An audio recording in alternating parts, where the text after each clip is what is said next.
Hey everybody, I'm Zach. And I'm Jesse. And you're watching Tesla Time News. Episode 324. On Now You Know.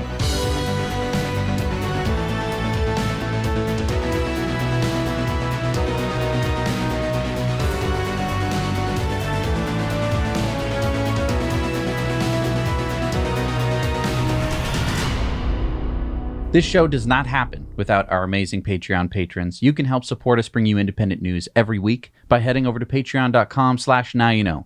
We have lots and lots of different tiers over there, so you can support for whatever you're comfortable with, and we try to make sure that every tier has a lot of awesome perks. So check that out. We just received some exciting news to share with you from Climate Exchange, which is the sponsor of this episode. Climate Exchange is working to fight the fossil fuel industry by advancing state climate policy. Through their annual raffle, you can help Climate Exchange build a sustainable future that benefits everyone. Okay, so now for the big news. Climate Exchange has expanded the prize options in their 7th annual raffle. The grand prize winner can now choose any Tesla or a Rivian R1S SUV with any and all options. You know, car critic Doug DeMuro says the R1S is the best all-around car I've ever tested. Also, Climate Exchange pays all the taxes for a total prize value of up to over $250,000. So again, if you win the grand prize, you can now choose from a fully loaded Tesla of your choice, Plaid Model X, Model S, Model 3, or Model Y, or a Rivian R1S SUV. Now, if you don't win the grand prize, you can still win $10,000 cash for second place, $5,000 for third, $3,000 for fourth, and $2,000 for fifth place. So there's a lot of chances to win. Tickets are just $250. Climate Exchange is only selling 5,000 tickets, and the live drawing is set for February 24th. Last year's grand prize winner, Chris Cromie, said he heard about the drawing while watching. I did want to give a shout out to Zach and Jesse from the Now You Know channel. It makes a great holiday gift. Do it now before you forget at the link below. We'd like to thank Scentbird for sponsoring this episode. And greatly improving the smell around here. It smells great. Scentbird is a fragrance subscription service that is reimagining everything about how people discover, shop for, purchase, and even experience fragrances. Trying a scent in a store can be a bit challenging because of all of the different smells in the store.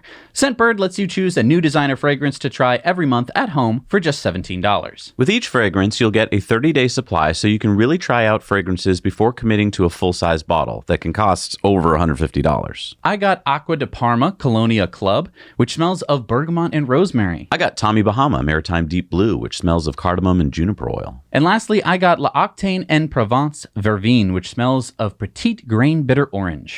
We really like that every month you get to pick what you want to receive. So there are no surprises. Scentbird carries brands like Prada, Gucci, and Versace, as well as Skylar and Confessions of Rebel. They have colognes, perfumes, and a lot of unisex options. And they come in these cool magnetic cases that keep them safe. Try Scentbird, the fragrance subscription service with a mission to empower each and every person to express themselves through scent. Use our Now You Know coupon code for 55% off at Scentbird. It's just a little over $7 for your first month, available in the USA and Canada, and it makes a great holiday gift. Use the link below. So, you know, with Tesla, they don't have a press department, so we often get new information and updates through Elon's tweets. Yep, it's kind of the fun part of Tesla, right? We don't just wait around for press releases like we do with other companies. The Tesla community has to keep our eyes and ears open for little tidbits appearing in unexpected places.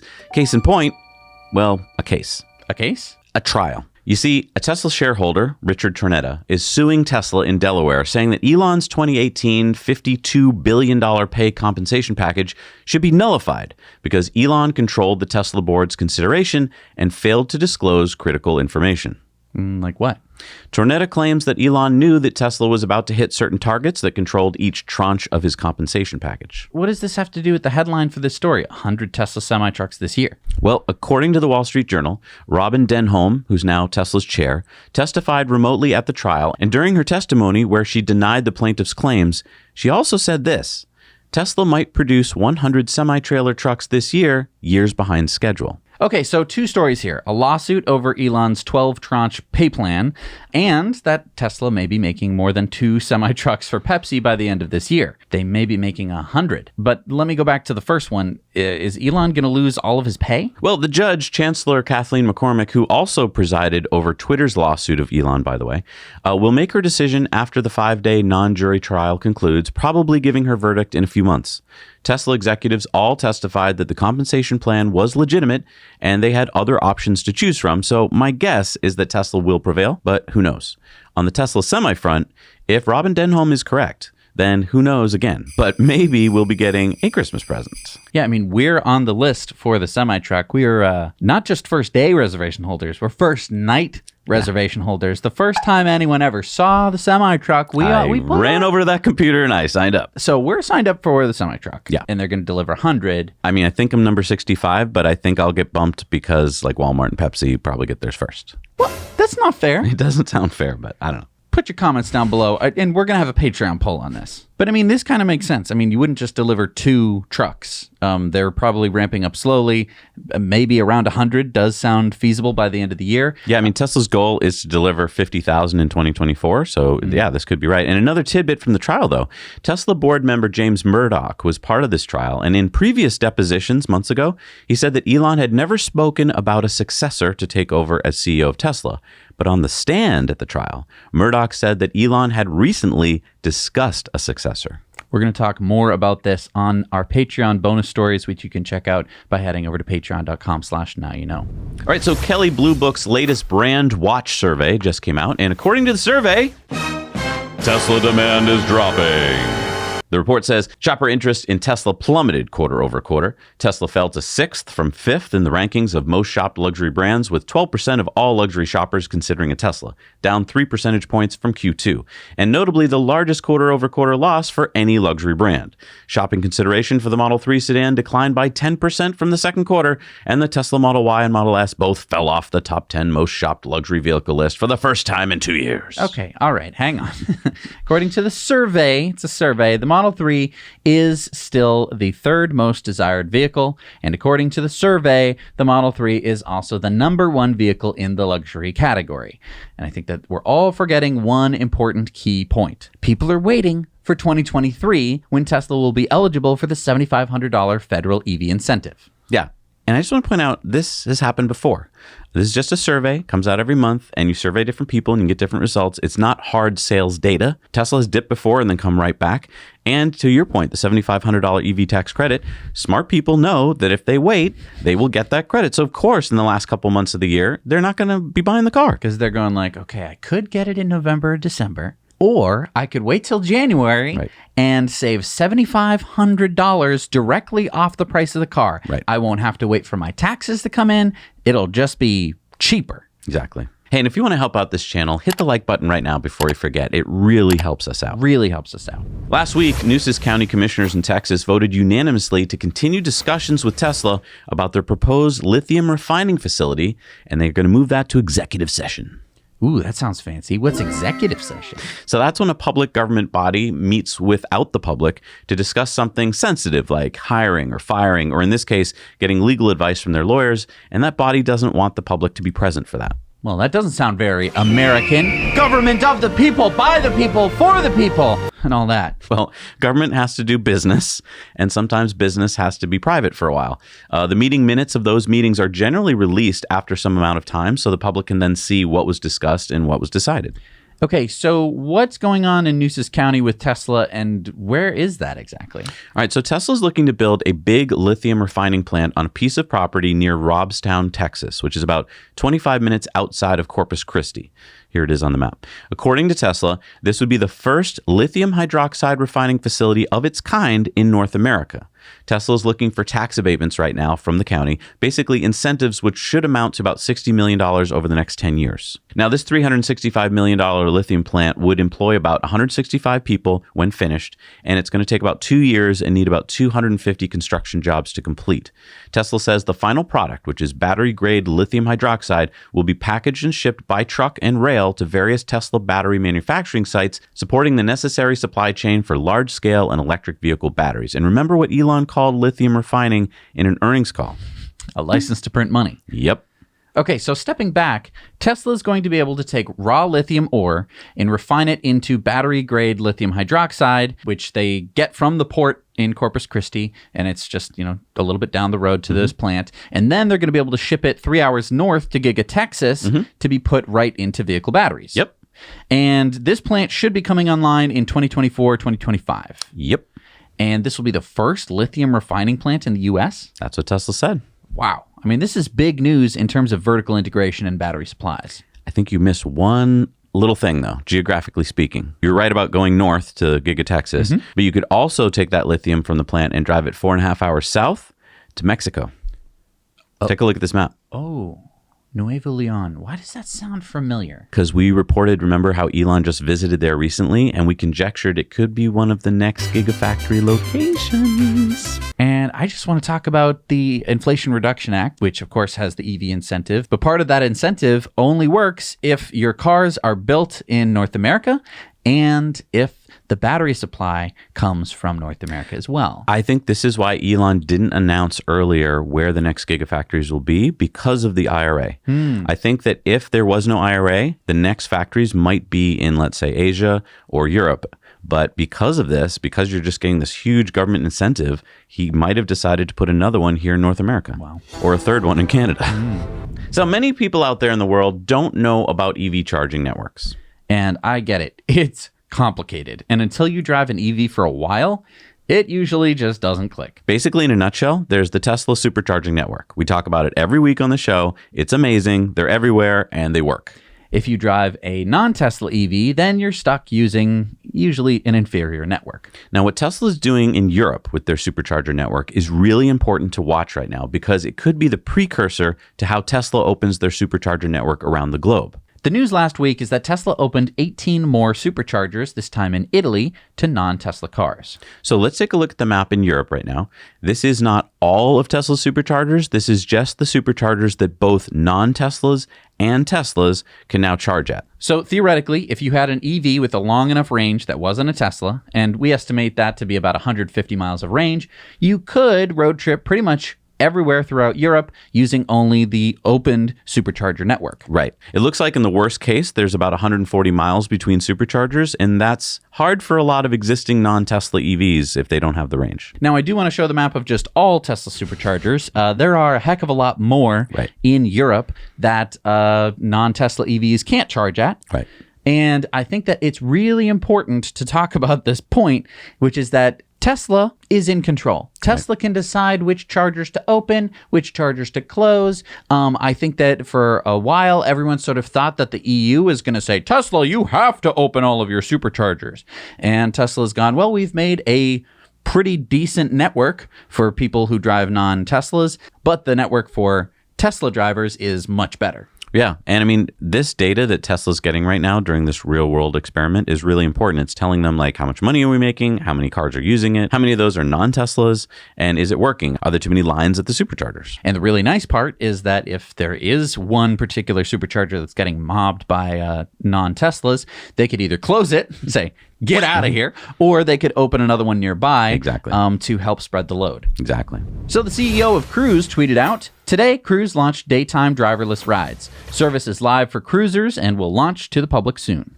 So I think this is actually big news because if we look at these maps here, so Cruise has been able to provide driverless rides in San Francisco, that's what you're seeing here, San Francisco, at night from 10 p.m. to 5 a.m. And they've been doing that now for months. And as you can see on the right, that's pretty much throughout most of the city. Our pushback before was that at night, the city's car and pedestrian traffic is a fraction of what it is during the day, and so it was easier for the Cruise taxis to perform. On the left map here, you can see the area of the city where Cruise will start offering rides during the day. Now, obviously, it's just a small area of the city, but Cruise needs to acquire data and make sure that their robotaxis are safe. Okay, so how many Cruise taxis are we talking about here? So Cruise currently has about 70 driverless taxis in San Francisco. They also operate another 230 taxis in Austin, Texas, and Phoenix, Arizona. The rides during the day in that small western area of San Francisco and most of San Francisco at night are open to the public and cost $5 base fee plus 90 cents per mile plus 40 cents per minute. Not that cheap. Well, I don't know what I'm comparing it to. Yeah, I mean, comment down below. It sounds expensive when you start adding stuff on top of each other. Yeah, I mean, the distances aren't that great, and it depends on traffic. But yeah, comment down below like what it would cost you to take an Uber, compared to that. Yeah. And hey, if you get to go for a driverless ride, share them with us at hello@nowyouknowchannel.com. 321,628 Model 3s built in 2023 and Model Ys built in 2020 through 2023 are involved in a recall. Tail lamps on one or both sides of the vehicle may intermittently illuminate due to a software bug that causes false fault detections during the wake-up process.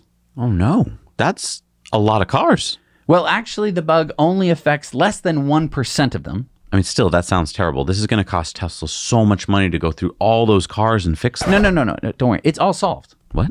How? Over-the-air updates. The way so many Tesla recalls are solved. Oh, right. That thing that still so many car companies have yet to figure out. This has so frequently been a huge advantage that Tesla has. And I just want to talk about it for a second. I mean, imagine how much easier it is to write code that you're going to push to the cars, knowing that you can fix bugs through over-the-air. It's got to be so much cheaper and faster. Yeah, I mean, imagine code reviews at other automakers who haven't solved OTA yet, because they're like, okay, we got to bring the car in, we got to flash the RAM, the BIOS, and maybe it won't work. Everyone, are we sure that this is going to work 100% of the time? Because we really don't want this to mess up. Talk about speed of innovation. Yeah. If you have to be that careful, then you have to hold back features. Whereas here, it's like, oh yeah, I screwed up. I put a semicolon in line 27. Yes. I'll just fix it. And we've seen this play out time and time again, where Tesla has a recall and it's completely solved. Now, that doesn't mean that the news doesn't pick up on it and go, there was a Tesla recall, 300,000 vehicles were involved. But at the end of the day, it doesn't actually matter because the problem was solved in less than a month. Right. You can look at the NHTSA documents and it was like, some users discovered problems, and less than a month later, they had the solution. They were rolling out that update. Usually by the time NHTSA even issues the recall, it's fixed. Well, and that kind of leads to this next story. Tesla has just rolled out version 1.2 of its safety score system. Okay, what's changed? So the app now shows a visualization of your trip as a timeline to show when specific events that impacted your safety score occurred. So that's pretty cool. They increased the grace period after autopilot disengages from 3 seconds to 5 seconds. And can you explain that? So I think that, if you're in autopilot and then you are coming out of autopilot may have put you in a situation, like a bad situation. And so if you were to slam on the brakes or, swerve, it shouldn't ding your safety score because it was autopilot's fault. Right. And it may take a few seconds to recover from that thing. And so they're giving you more time to recover. They updated hard braking and aggressive turning safety factors to count the number of events instead of the duration of the events. So basically, if you have to hard brake for 10 seconds, they're not going to be like, well, it took you 10 whole seconds. They're just going to count that as one event. They also updated safety score to use the miles weighted average of the last 30 days of your safety scores, ignoring any miles driven on autopilot. So basically, if you hop on the highway and you go into autopilot, all those miles driven won't be counted. And they added a new safety factor called late night driving.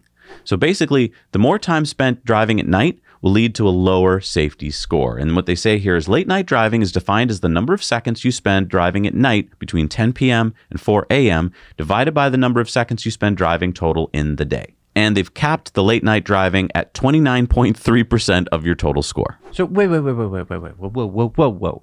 Any time spent driving after 10, Tesla's going to ding me? I mean, what, Tesla's giving me a curfew now?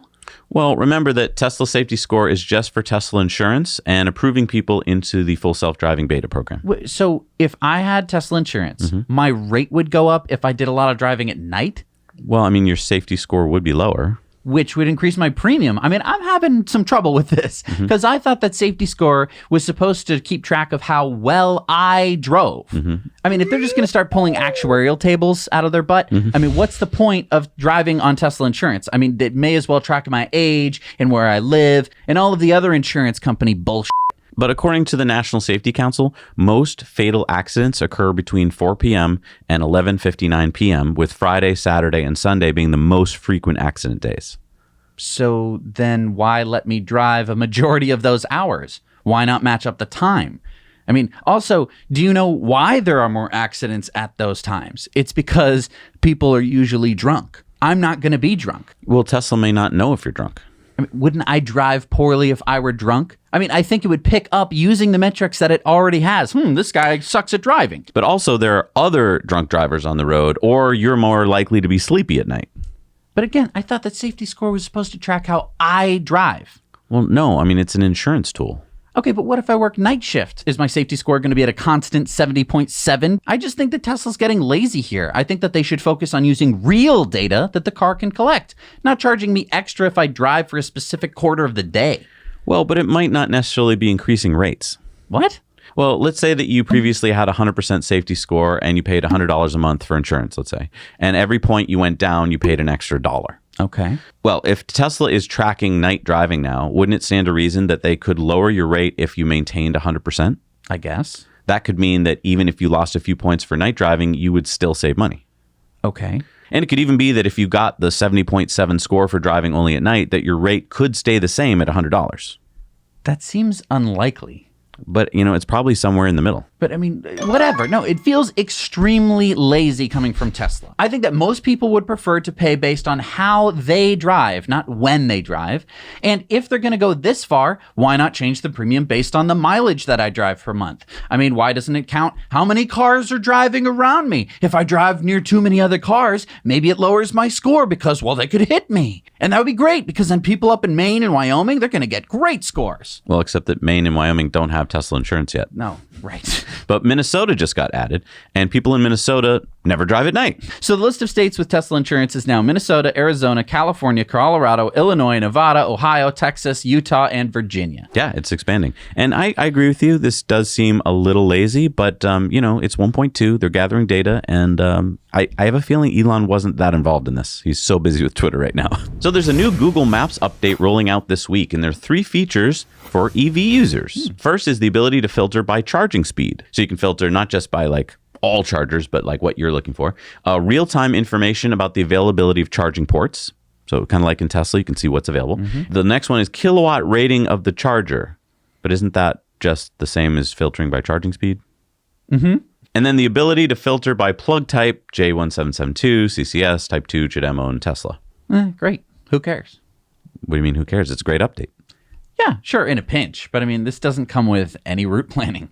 I mean, a better route planner has Google beat hands down. It's got all the features Google just added, along with route planning. Okay, so you're going to dump on Google because they don't support this show? No, it's just the truth. I mean, how has Google taken this long to make a valuable search function for charging stations? They're Google. And I'm sorry, I'm not usually looking for, where's a charging station? I'm trying to get from point A to point B.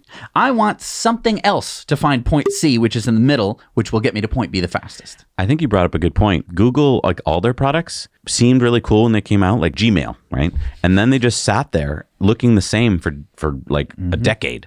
And this is true with Google Maps. It's really cool. I like it a lot, but some of the features are just so slow to be turned out. And I think you're seeing this week. I mean, we're hearing that Google is going to fire another 10,000 people. How can you have a company that fires 10,000 people? And you know what the average salary at Google is? No. $269,000 a year. That is 60% higher than Microsoft's average salary. So I think what's happened here, I think Google has been just a wonderful place to work. I'm not going to deny that. But I think it's attracted a bunch of people who are like, I get overpaid and I don't seem to have to produce much. We're talking about what was once one of the most innovative companies. And now with any company, once you grow too big and fat and happy, you just stop producing. You need to attract people who want to do something. Yeah. A lot of talk about the 2 new Tesla fatal crashes that NHTSA just published. I knew that Teslas that drive themselves weren't safe. Let's hop on the fun bandwagon. Well, hang on there. Maybe we should take a closer look at the data and also get some more perspective. So in regards to the data, 2 fatal crashes involving Teslas, one around September 2022 with pretty much no release data. Pretty much all of it was redacted to protect privacy. The December 2021 crash, there we have a little more data. In fact, as we dug into it, we found this interesting little tidbit. The subject vehicle, which is a Model 3, the pre-crash speed was stopped at 0 miles an hour. So how do you blame Tesla's ADAS, or Advanced Driver Assistance System, for an accident if the car isn't driving? And a little digging revealed that this accident was this accident in downtown Palm Springs, California on December 27th, 2021, involving 5 vehicles. 7 people were transported to the hospital and the Tesla driver died. And the cause of the accident was a drunk driver, which the police immediately put into custody. Now, do you think we want to be reporting on this tragedy? We don't. But the reason we have to is because the rest of the media won't give you the context. All they put in their headlines is NHTSA reports 2 fatal Tesla ADAS crashes. So this Model 3 was stopped, and what appears to be a Dodge Ram van rammed into the back of it at high speed. A drunk driver appears to be involved, and it's all documented. It happened in a populated area with plenty of witnesses. So then why is it on NHTSA's report implicating that Tesla's full self-driving systems are dangerous and caused this accident? It didn't happen yesterday. It happened 11 months ago. We have plenty of time to put 2 and 2 together and realize this is not an example of any kind of safety issue relating to driving a Tesla. This is designed to mislead. How sad. How very sad that this is the state of our discourse now about technology. And you could argue, well, the Tesla should have been able to see that the car was coming and drive out of the way, except that it was at a stoplight with a car in front of it. Right. And here's the pictures. You can see that there's really nothing that could have been done. And instead of taking it off the list so we can study how the actual driving system works, this was left on the list, I guess, to confuse everybody. And the other thing here I want to point out is that yes, there's 2 fatalities, but you have to put it in the context, the larger context of that there's lots of cars that had lots of accidents, and you have to be able to realize that this happens every day. It's great that our government wants to pay attention to new systems coming online. But an example, a clear-cut example like this, where I think you don't have to be like a federal investigator to be able to figure this one out, is really sad that it's still on some list and that the media isn't doing their job and just going, well, this seems a little ridiculous. Neither is the government. I mean, we have our own senator here in Massachusetts, Ed Markey, who's going to use this kind of data. I'm sure he's going to hold it up at a committee hearing and be like, look, what is going on with these 2 Teslas killing people? It's just really sad. And I'm really upset at our government and at the media for not giving us the whole picture.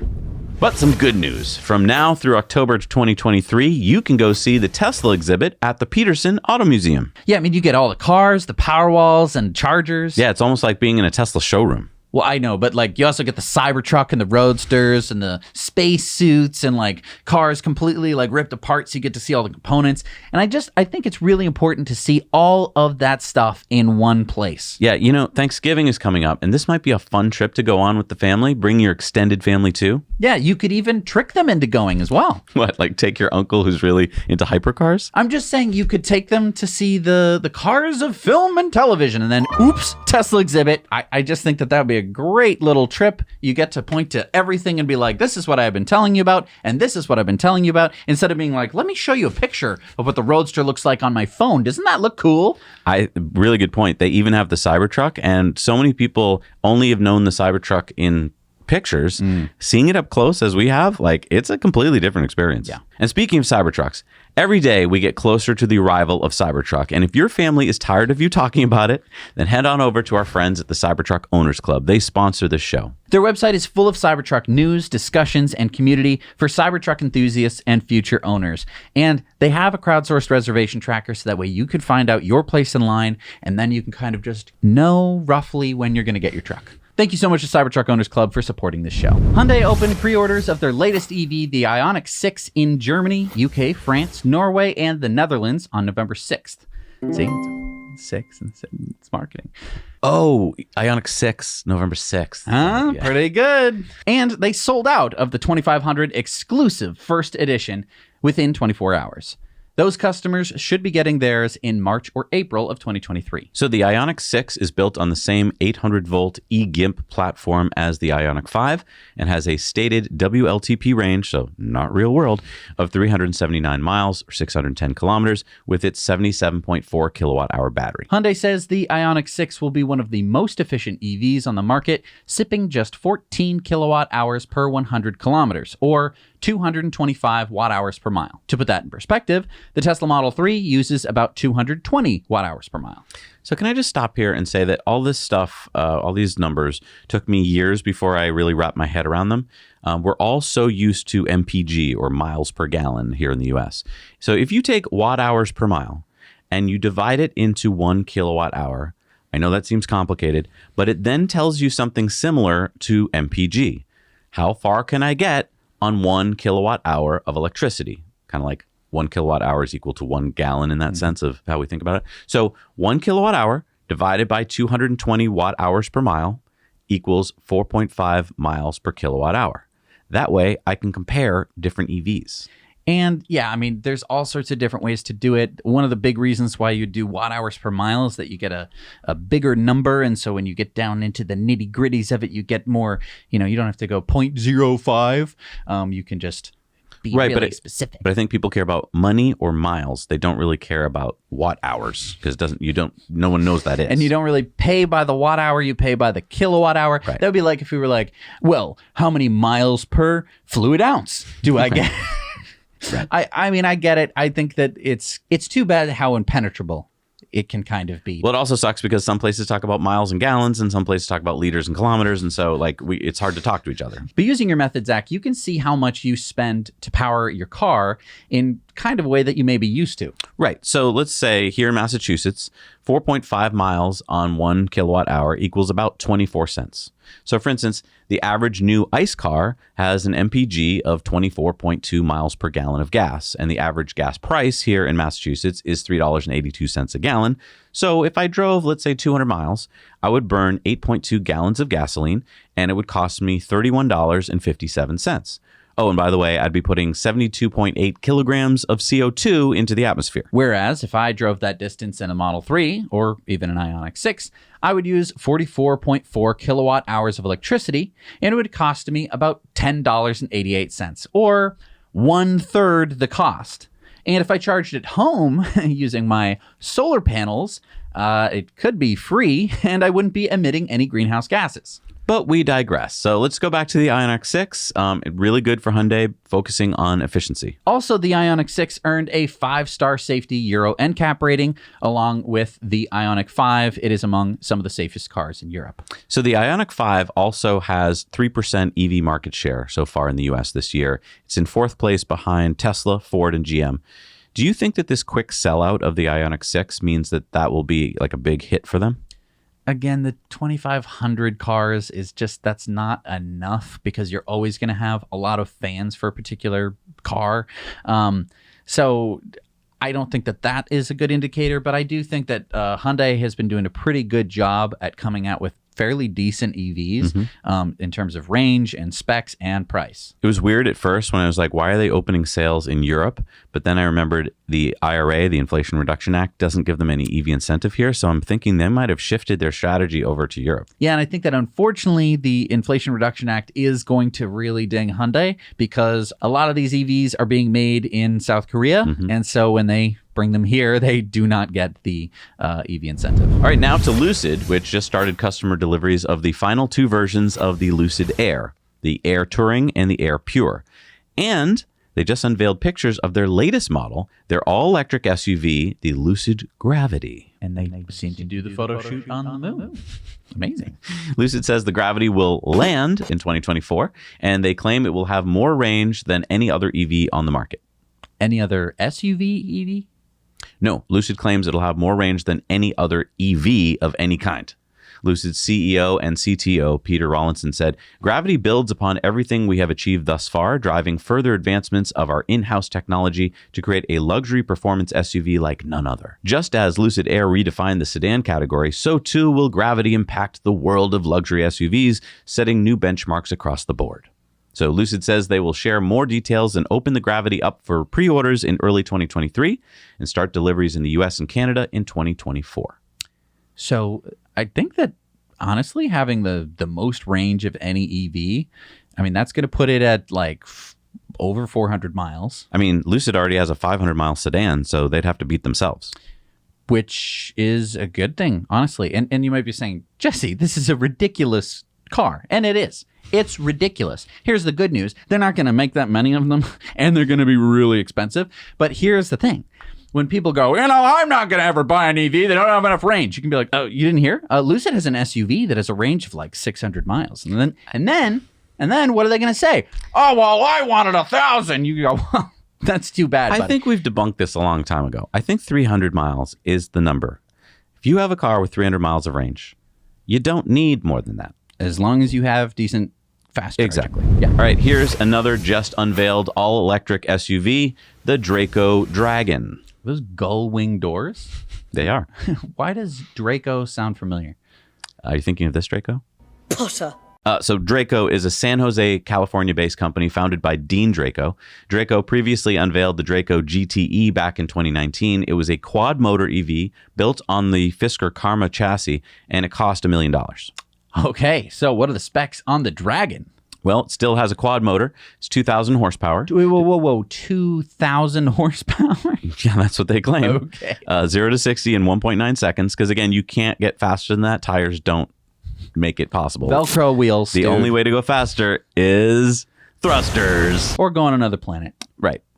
What, with more gravity? Yeah. Okay. 9-second quarter mile, top speed of over 200 miles an hour, range of 420 miles, 500 kilowatts of fast charging, full carbon fiber structure, base price of $290,000. Draco aims to ramp production to 5,000 units per year, and they hope to get things started by producing 99 limited edition units with a $5,000 deposit. You can also put down $500 for the regular version if you're just, don't have the money.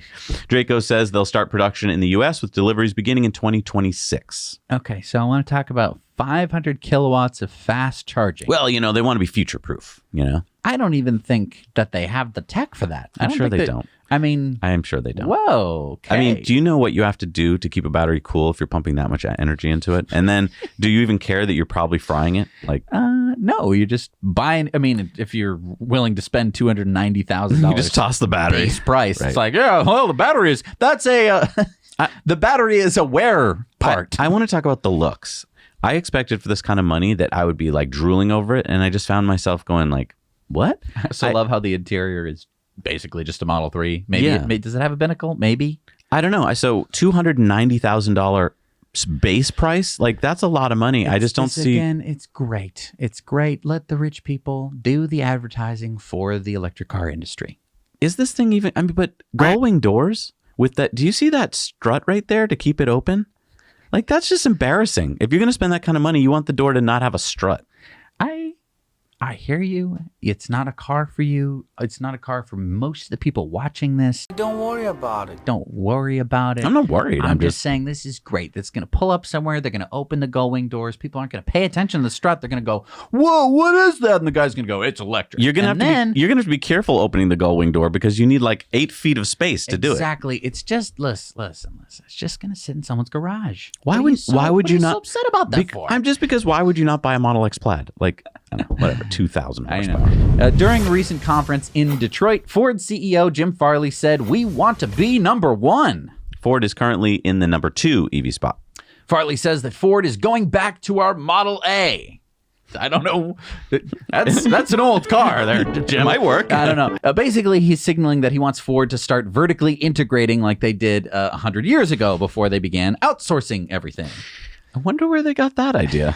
Farley says that producing EVs requires 40% less labor than ICE vehicles. Now, I always knew that EVs were simpler in terms of their moving parts and their components, but this is the first time I think that we've heard a hard number from a manufacturer. I mean, 40% less labor. This would also explain why Ford announced that it would be laying off 3,000 workers earlier this year. Ford says it has the supplies to make 600,000 EVs by the end of next year. Now, if I were Ford, I'd focus more on the E-Transit van and dominate that market for good. We'll be talking more about the E-Transit on Patreon bonus stories. Now, Ford plans to achieve a run rate of 2 million EVs by 2026. Again, doing the math, I don't see how that moves Ford out of the number 2 position. Right, because Tesla is at a run rate of over 2 million vehicles now, and those are all EVs. By 2026, I think that Tesla should be producing millions more than Ford. But back to Farley's plan to become more vertically integrated. To that point, Ford announced that they will be partnering with Rockwell Automation. That is ticker symbol ROK on the New York Stock Exchange. It's headquartered in Milwaukee, Wisconsin. They will work as Ford's vehicles operations primary controls and solutions provider for Ford's next 3 assembly lines. That includes Ford's Blue Oval City, Tennessee battery and manufacturing campus that costs $5.6 billion. Rockwell says that it can help Ford improve quality, reduce their costs, increase responsiveness, and improve time to market throughout their supply chain. Now, I think it's great that Ford is bringing in basically robots, but I just want to talk about this point. Ford wants to be more vertically integrated by hiring a third party to come in and figure out all the robots. All right, everyone, we want to be more vertically integrated. How are we going to do that? Oh, I know this one. We'll hire someone else to do that for us? No, I don't think you understood what I said there, Jenkins. I said we want to be vertically integrated. Yes, Jenkins. We could hire someone else to do that for us, right? That's what we do, right? That's Ford for you. That's Ford. And speaking of clueless American car companies, GM's CFO, Paul Jacobson, just announced at their annual investor day in New York City that GM won't be profitable on EVs until 2025. And if they're saying 2025, Yeah, come on, GM. That's a number being pulled out of your butt. how much do you want to bet that they still won't have positive margins on their EVs by then? Yeah, I mean, if we read between the lines here on this quote, the GM is on track for its EVs to be solidly profitable in 2025 in North America. It assumes that GM reaches a production capacity of 1 million EVs a year by then. Right, and we don't know how much they're losing on their current EV lineup because Jacobson declined to provide the profitability numbers for GM's current EV offerings. You mean the Chevy Bolt? Well, hey now, you're forgetting about the Bolt EUV and the Buick Velite 7. The Velite 7? That looks like a Bolt. And also, why haven't I seen one of those before? Well, they're only being sold in China, along with the Baojun E100, which is also only available in China. What's the Baojun E100? What does that have to do with GM? That's a GM car. The Baojun... Okay, all right. Yeah, okay. Look, this is our basic premise for why so many big auto companies are going to fail. Number one, they got into EVs too late. They're too late, right? Number two, they aren't profitable now. Number three, it will take them years to become profitable. Number four, all the while, Tesla will be outselling them. And number five, Tesla will be grabbing up most of the valuable resources, including the best engineers and the battery supplies.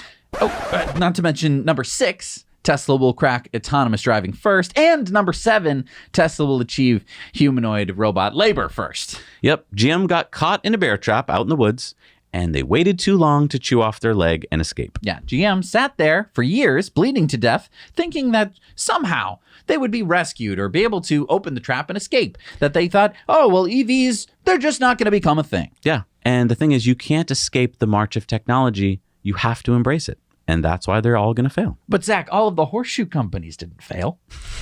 I think. There's probably one that's still in business. Now, I think that we've made it pretty clear how we feel about Volkswagen's new CEO, Oliver Blume. We were fans of Herbert Diess because we feel like he gets EVs. But Blume is, to us, just a company man.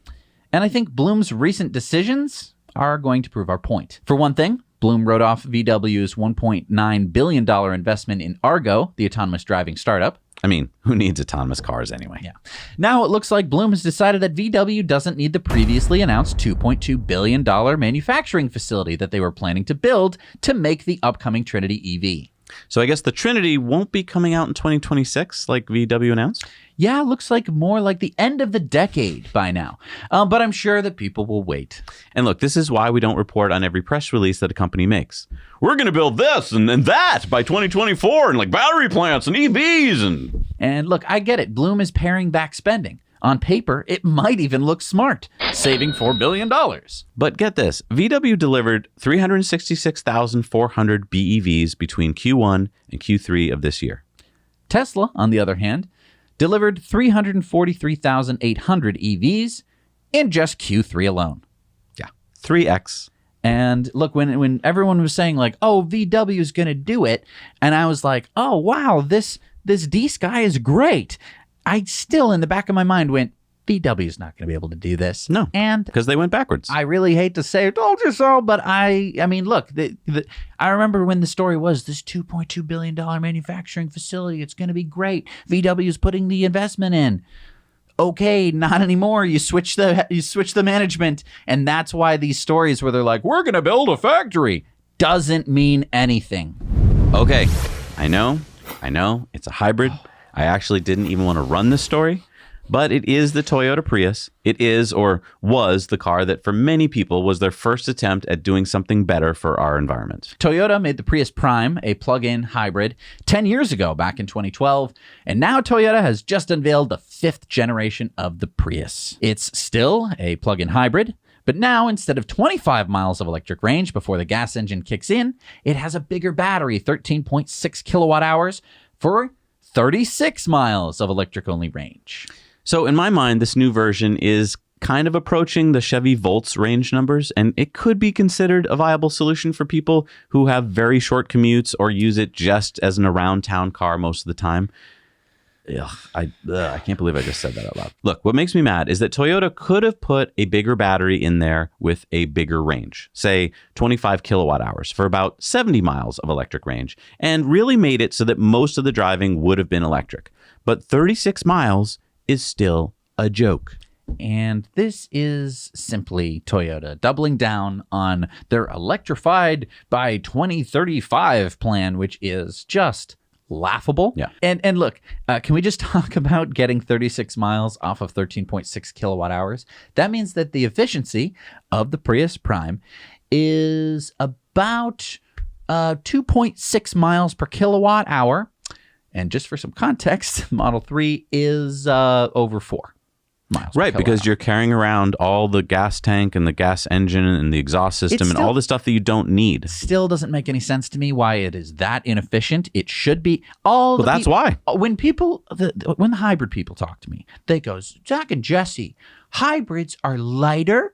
That means that they get to be more efficient. This is bullshit. Yeah. Right there. There you go. You get to see it right there, folks. Yep. And also, why did Toyota put all of this time and effort into making the Prius look so cool when it just is like not much better than Right. it originally was? But look, don't worry, Jesse. Toyota just unveiled a BEV at the LA Auto Show. Ugh, LA Auto Show. Remember when we went? Yeah, I do. That was awful. Let me guess. Was it a concept car?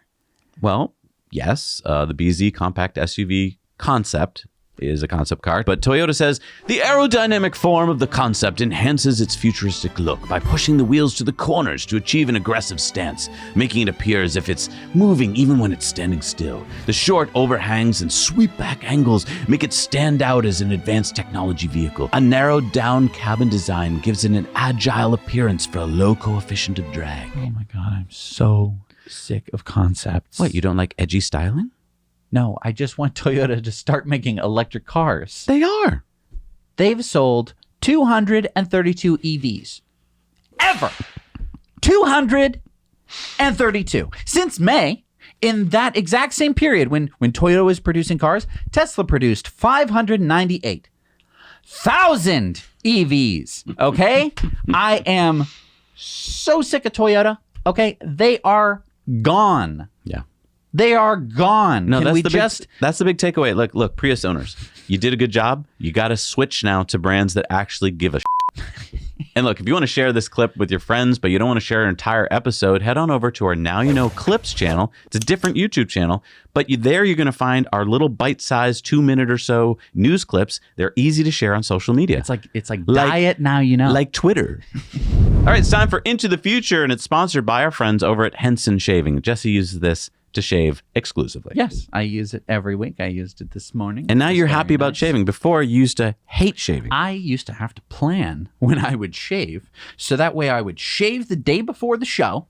My face would go, ah! And then the next day I would come in and it would be a little bit better. Yep. Now I shave literally 5 minutes before the show. It's like what I do right before the show happens is I shave and my face is absolutely fine.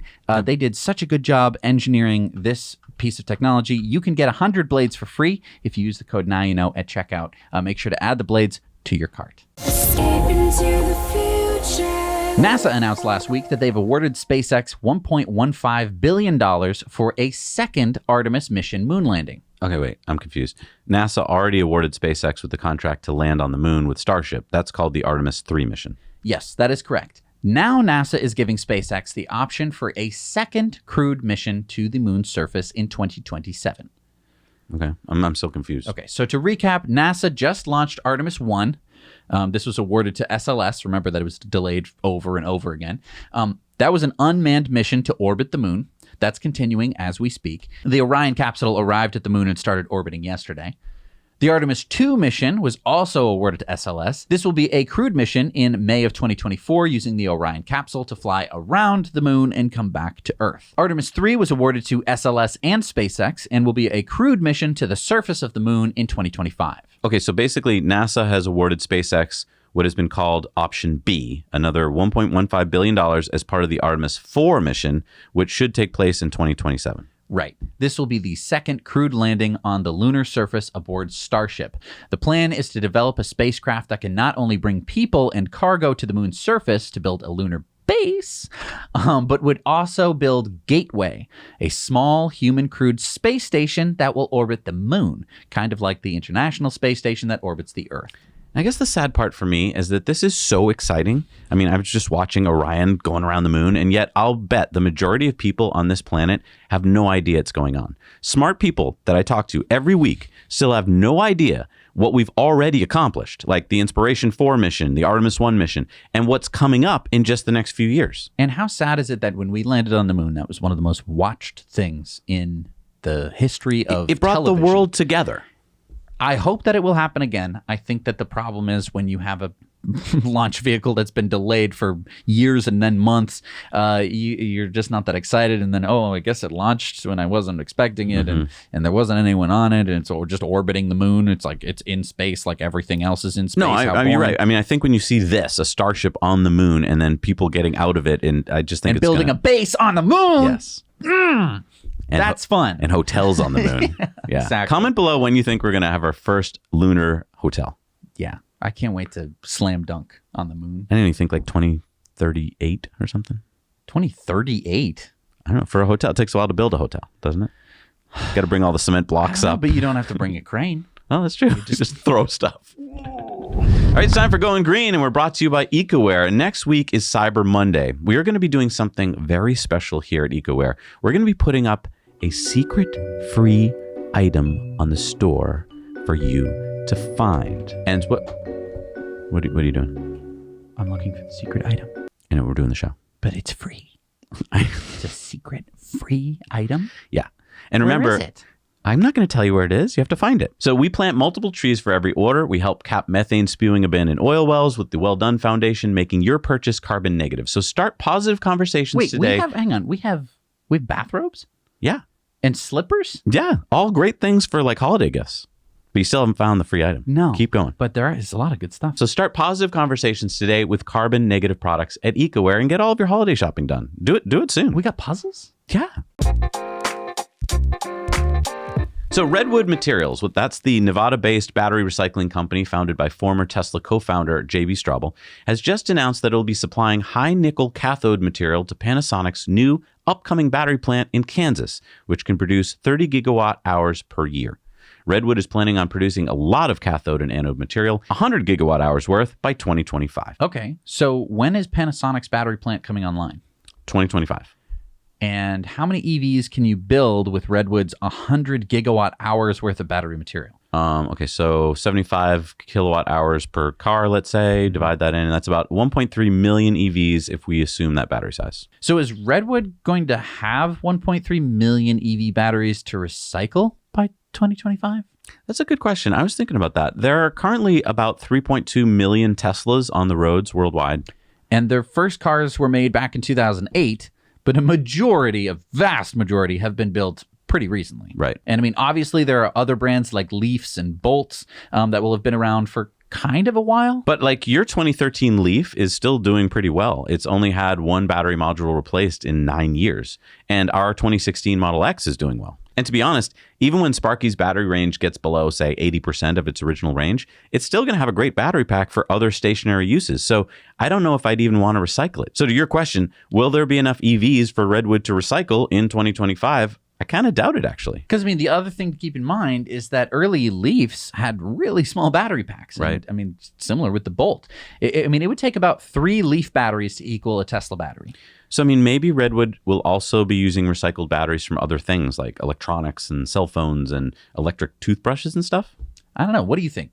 Comment down below and let us know your thoughts. Maybe they're just going to go start stealing Teslas. And Well, but here's the thing. I'm even thinking about like a Tesla. Let's say my battery went down to 50% state of charge. Like it started at 257. Let's say it went to 125 miles of range. Okay.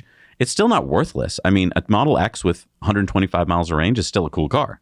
So you still may not, like I might sell it, but in the used market, it would still probably have a lot of value. That's So- true. Because, I mean, you can still buy new EVs with ranges around that. Right. So, I mean, it's not even like you'd throw it away like you would an old ICE car that doesn't work at all because the Right. starter stopped working or the, exhaust system rusted. I mean, maybe there's going to be something that fails on it, but yeah, it just doesn't feel like it. And then when that battery reaches, let's say 50%, it's still, you can put it into a container and use it for grid storage. Right.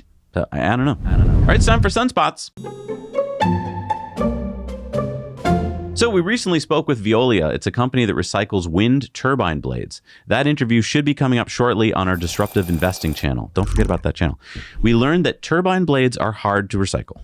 Yeah, they're usually made of layers of different materials, fiberglass and resins. And even though it's great that Veolia is able to recycle them, they're mainly recycled into silica for cement. But what if you could make wind turbine blades out of wood? Didn't we talk to a company that's doing that? I think you're thinking of Modvion. It's a company we spoke with. It's that Swedish company that's making wooden wind turbine towers, which is great. But I'm talking about a German startup. This is Woodin Blade Technology. So Woodin is in stealth mode, and they have partnered with Finnish company Stora Enso, one of the largest private forest owners in the world, to make sustainable blades. So Woodin uses a wood technology that many home builders are actually familiar with. It's called LVL, or laminated veneer lumber. It's basically gluing up wood sheets together like plywood to create really strong but lightweight things like beams, or in this case, wind turbine blades. Aren't many blades already made out of light woods like balsa? Yeah. And so I want to learn more about it myself. So I have our producer reaching out to Woodin. And the thing is, I want to thank our subscribers specifically right now. Please hit the subscribe button. The reason why companies will talk to us when we reach out to them is because of that subscriber number. I know it's sad, but like if we're a YouTube channel without many subscribers, they're just going to go, it's not worth our time. Well, it's not that sad because you're actually showing interest. Right. And so they know that you are going that's a to good be point. interested in what they have to say. Right. Yeah. And so thank you, subscribers. If you haven't before, hit that subscribe button and hit the bell button so you'll be notified when our new episodes come out. And if you'd like to become your own small energy provider, talk to our friends at EnergyPal. They are the solar and battery experts that help homeowners go solar for less. Take more control of your energy, guarantee the price and power and storage costs for 20 years, and do it all online on your schedule. And the thing is, there's so many tax benefits now that probably you haven't kept up with. They know about all of them. It's free. It's easy. Call them up today. All right, it's time for our video contributor stories. What do we got this week? Let's go to our buddy Kevin at the 2022 National Drive Electric Week in Madison, Wisconsin. Hi there, I'm Jeff Hoffman, and this is my DeLorean. Bought it a few years ago, and it came with a kind of a weak gasoline engine, so I took it out, did some restoring of the car, and put in an electric drive system. Used to put the gas in right here, and now we've got a J1772 inlet. The rest of the front looks as it did before. I would change the interior just a little bit. If you want to take a video of the right side of the console there, you can see that there's a state of charge gauge instead of a fuel gauge. And instead of a shifter, there's just a little dial to put it into drive or reverse. I do. Other than that, it's pretty stock on the inside. So you did this conversion yourself? I did, yeah. Yep. Probably about a total of 3 times. It's a lot of learning. Didn't really know what I was doing when I started out. So this is where things changed up quite a bit. Originally there was an engine that took up the space up to here, and there's all these nasty, dirty things pushing oil and gasoline. And now we have just a electric motor. That's a drive unit from a Tesla Model 3. And so this is the inverter, that's the motor, and then in front of that is the differential. This right here is an enclosure with all the terminations and the battery management system. This is a charger, and this is a DC-DC converter. The voltage of this battery pack is about a little under 400 volts, so this takes it down to 12 volts. And the main battery pack is underneath the back, this box right here. And then there's a couple more in the front where the fuel tank used to be. And other than not stinking and burning gas and things like that, it's a lot faster than it used to be, which is a lot of fun. What was your overall cost of conversion? Well, I don't want to put my time in that cost factor because it's a lot of hours in the learning process, but the batteries were probably less than 10,000, and the drive unit was about 5. So total cost of all the electrical parts maybe about 20. Low 20. Okay. Well, thank you very much for giving me a tour of your electrified DeLorean motor car. My pleasure. Thank you. Thank you, Kevin, for interviewing Jeff about his 1984 DeLorean conversion. Wow. Reminds me of our 1975 MG conversion that we're going to be putting together in some episodes for you soon. All right, it's time for our Patreon bonus stories. And this week, we've got a couple of interesting Investor Club bonus stories and a bunch of Patreon bonus stories you're not going to want to miss. We make all of this content exclusively for our Patreon patrons, because without them, this show would simply not be possible. Yeah, head on over to patreon.com/nowyouknow and support us for as little as $1 a month. You get to watch all these Patreon bonus stories made just for you, and you get to feel good knowing that you keep the lights on around here.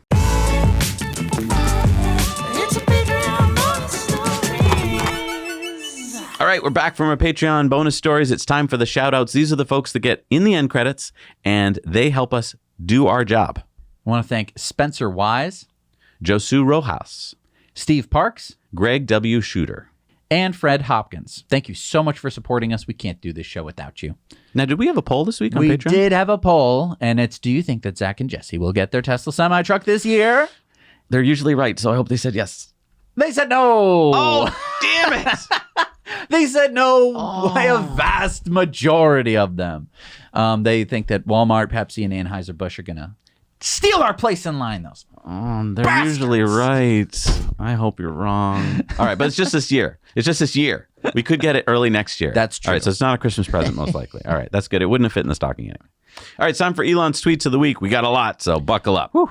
Ed Markey, our wonderful senator here from Massachusetts, said, a Washington Post reporter was able to create a verified account impersonating me. I'm asking for answers from Elon Musk, who is putting profits over people and his debt over stopping disinformation. Twitter must explain how this happened and how to prevent it from happening again. Elon says, perhaps it's because your real account sounds like a parody. People for Bernie said, probably not a great idea to troll a high-ranking senator with a history of taking down rich people who just so happens to sit on multiple committees which regulate your businesses the day after his party retakes the chamber. And Elon says, are you suggesting the senator will abuse his political power to attack me? Trung Fan says, word count, New York Times' puff piece on SBF. And nothing about fraud or criminal stuff. But he is getting sleep. That's nice. And then Elon says, why the puff piece, New York Times?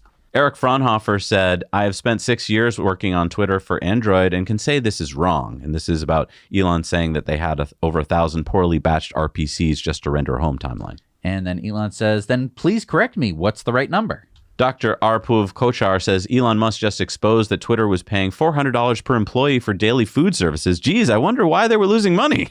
And Eric again, 100% worth it. The food was great. Really like the ghost pepper mayo. Elon said, true, the food is great. The fact that you don't realize that there are up to 1,200 microservices being called when someone uses the Twitter app is not great. And then he went on to fire Eric.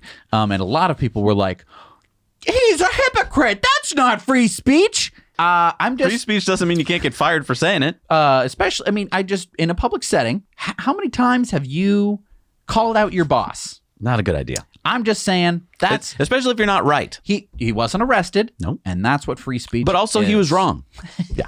It also it doesn't matter who's right and wrong when we're talking about free speech and we're talking about people making actual decisions. Again, nobody was arrested, nobody went to jail. Paul Jamil says, when is Twitter Blue coming back? Elon says probably end of next week. Phil Back said the most remarkable 2 paragraphs ever written in human history. And this is about SBF. And that this reporter thought that he was just the most amazing founder he'd ever heard of. What is SBF? The guy that did all the FTX bull. Oh, the fraud. Yeah. The fraud. And Elon said that his reaction to SBF was different. In fact, if you go back in the timeline, Elon said at the time that he thought it was 100% bullshit. Wow. So, yeah. Chris Bach says, Sam's still scheduled to speak at their big conference in 2 weeks, and that's the New York Times conference. Yeah, don't want to take him off the list. That's why there's a puff piece. Yeah. Chris Bergen said, static fire. Booster 7 fires up a record amount of Raptor engines. Wow. Hopefully Elon will let us know how many and if it looked good. Elon says, test went well. Super. How many repeat incremental increase number of engine static fire tests do you predict until the full set of 33 if it all goes to plan? Elon says next test is roughly 20 seconds firing with max oxygen fill to test autogeneous pressurization. Possibly one more static fire, then orbital launch attempt. Orbital launch attempt. Orbital launch attempt. I mean, we're months away, less than know. that. Elon tweeted out that Twitter is all the news. By the people, for the people. WL Lop says, go Elden Ring. Game of the year, please. Elon says definitely. Did you manage to finish it? I'm ashamed to say I rage quitted halfway. Which rage quitted? That's where you quit because you're so upset. Oh. And Elon said, yes, although it seems almost impossible at times, Millennia Battle was next level intense. Jack Dorsey said, nobody knows anything. And Elon says Magic 8 Ball knows all. Which doesn't mean anything, I don't think. So Adam Cochran tweeted 82 tweets, and Shibatoshi Nakamoto said, this thread is short. And Elon says, ability to do long tweets coming soon. That's a good idea. Yes. Amit says, Elon, can you fix the fact that people feel the need to write 82 tweet long threads? Reading and writing long form content on Twitter is redonkulous. Elon says, literally working on that tonight. Oh, okay. Well, that makes my job easier because instead of having to copy and paste freaking 20, 30, 82 different tweets, we can just put it all in one place, almost like A document. a document or like a book. Oh, is that what those are? Oh. Elon said coverage of FTX meltdown is incomparably faster and better quality on Twitter than old school media, not to mention the sick memes. SBF is ineffective altruism, but they thought he was saying he was ineffective altruism. Easy misunderstanding. And then Republica printed this article that Starlink is coming to Italy, and Elon said, See. and then Elon hired back Ligma and Johnson, even though he never fired them, even though they never were employees there. Important to admit when I'm wrong, and firing them was truly one of my biggest mistakes. Just want to let you know, Ligma and Johnson was a joke.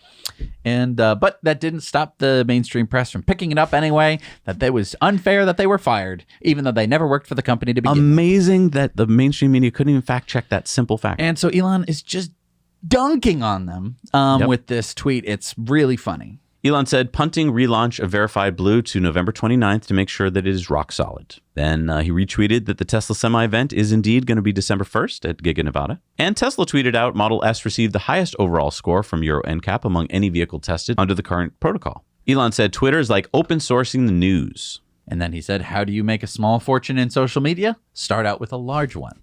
And we just hit another all-time high in Twitter usage. LOL. Let that sink in. Then a few fun memes. And more memes. What should Twitter do next? Freedom Fridays. And basically what he was referring to here is that Kathy Griffin, Jordan Peterson, and Babylon Bee have been reinstated. Trump decision has not been made yet. Elon said, new Twitter policy is freedom of speech, but not freedom of reach. Negative/hate tweets will be max deboosted and demonetized. So no ads or other revenue to Twitter. You won't find the tweet unless you specifically seek it out, which is no different from rest of the internet. Note, this applies to just the individual tweet, not the whole account. And then he showed what they're thinking over there at the Twitter headquarters. There's their code review. And he said the Tesla FSD 10.69.3.1 is going to wide release this week. And this was the Twitter poll that Elon put up, whether to reinstate former President Trump. He said the most entertaining outcome is the most likely, my variant on Occam's razor. Trump poll is getting 1 million votes per hour. Fascinating to watch the Twitter Trump poll. And the final answer was? Yes, by 51.8%, 15 million votes. Vox Populi, Vox Dei. The people have spoken. Trump will be reinstated. Twitter is alive. And I didn't know this, but you can watch the World Cup on Twitter. Elon said the World Cup starts soon. Follow on Twitter for the best coverage by far. Then some more memes.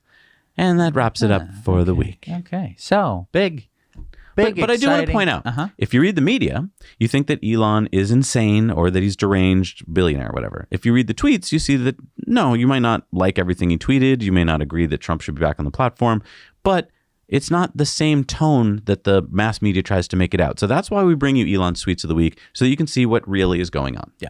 I think we'll talk a little bit more about it on Patreon bonus story if you want to hear like our actual opinions of it, but you don't have to right now. All right, it's time for community mail time.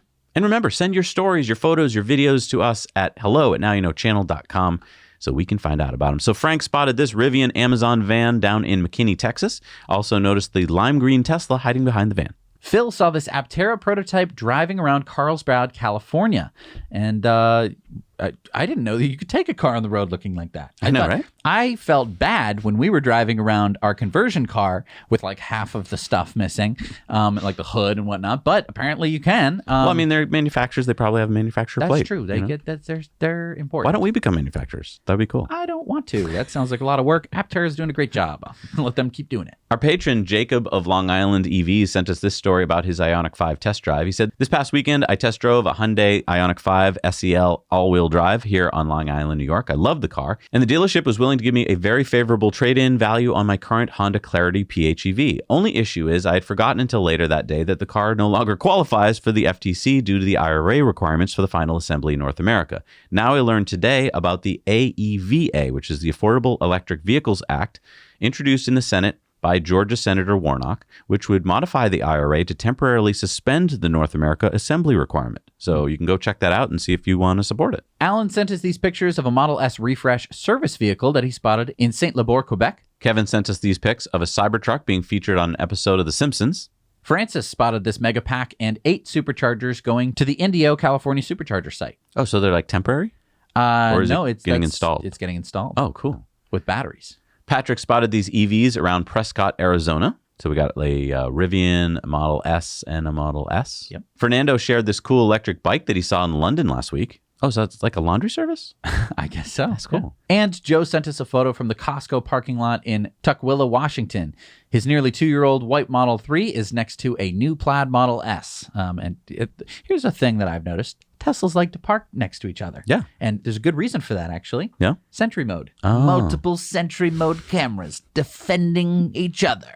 That would be a cool new feature if you could get like multiple cameras of what happened. And you know that the person who just parked next to you is a nice person and would probably share their footage if you needed it. Yeah. All right, it's time for Supercharger Reviews. This is where you guys go out into the world and share what you found. And we've got Ellie from Ellie in Space doing this Supercharger review for us. Hey, Zach and Jesse, it's Ellie in Space, and I am here in Orlando at the newest Supercharger. This is by the Florida Mall, and they actually had a grand opening this morning, November 13th. But as you can see behind me, we have Tesla's charging. I guess it's been functional for about 3 weeks now, and there are 16 stalls here, and the charging speed is 250 kilowatts. But take a look over here. This is interesting. The Tesla Supercharger is actually piggybacking off of the Electrify America's infrastructure. Now, they've been here for about 6 months, and as you can see, there's a line of cars because they only have 6 stalls and their charging is slower. Another thing I want to point out about the Supercharger in general, hey, it's right by a mall. Not only are there great places to eat, you can kill time by shopping, but there is also a Tesla showroom by the mall, and then there's a service center down the road. So we have close access to the highway here. We have a lot of opportunities if you're hungry and want to get a bite to eat, but I would give this Supercharger probably an 8 out of 10. All right, Zach and Jesse, now you know. Back to you. Hi, Zach and Jesse. I am at London, Kentucky Supercharger. We were just here 4 days ago and we had to wait 45 minutes for a charge because of these old V2s, and 2 of the 6 did not work.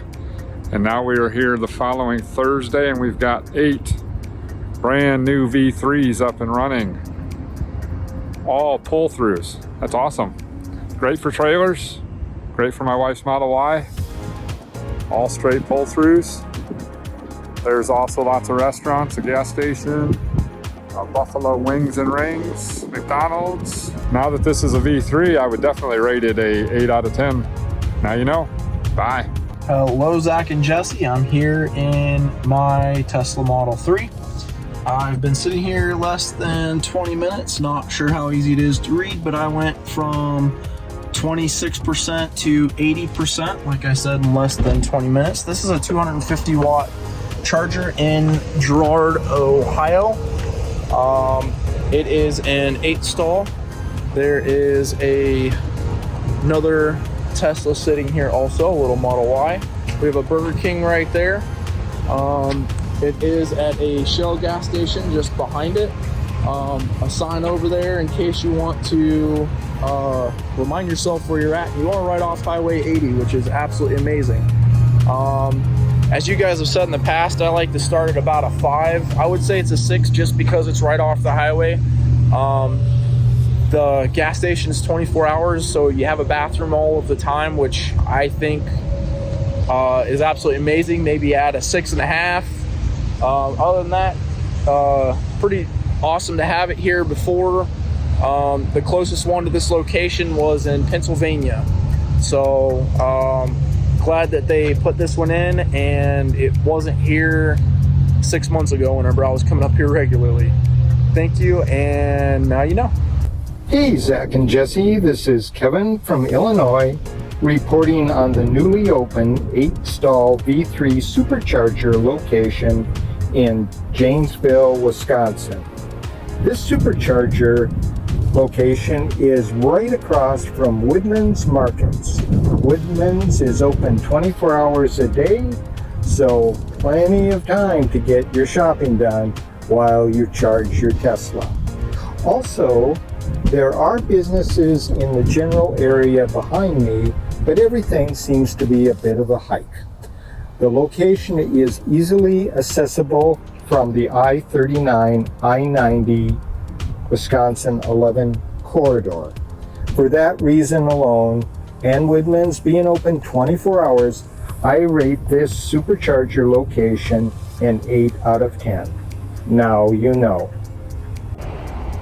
Hey guys, my name's Griffin, and I'm coming to you from Tukwila, Washington, where our brand new supercharger has opened. This is a 16 stall, 250 kilowatt charger, and in my opinion, it's one of the best I've ever seen. Let me tell you why. First of all, it's in front of a Starbucks, which is handy, and over yonder is a Target for all your shopping needs. But wait, there's more. In the same lot are several bakeries and restaurants, a Dollar Tree, fast food, beauty stores, salons, and a bank.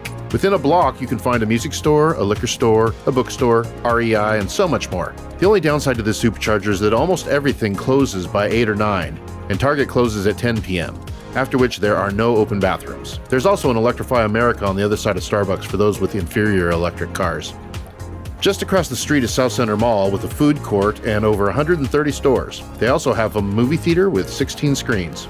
I'd easily give this charger an 8 out of 10. All-night bathrooms, better visuals, and a park or playground for the pets and kitties are all that is missing to make this a perfect 10. Now you know. Thank you so much for doing Supercharger reviews. We have a whole map where you get to check out all of the Supercharger reviews in where they are in space. Yeah, I think we're the only place on Earth to do that. I'm so glad that we came up with that. We came up with that back in like 2016. Yeah, and it's just been growing ever since. So if you want to do your own reviews, you can check it out. It's over at nowyouknowchannel.com. All right, it's another 2-pager, so get your mouth give ready. Me a break. All right, so in the past 7 days, Tesla has opened supercharger locations, and here they are, and there's a lot of them. The 3-stall in Guiyang at the Shanshan outlets in China. The 6-stall at Guiyang at the Yunshan Arc in China. The 3-stall in Nanjing at the Greenland Window, China. The 6-stall at Guangzhou at the Fashion Tanhi Commercial Plaza in China.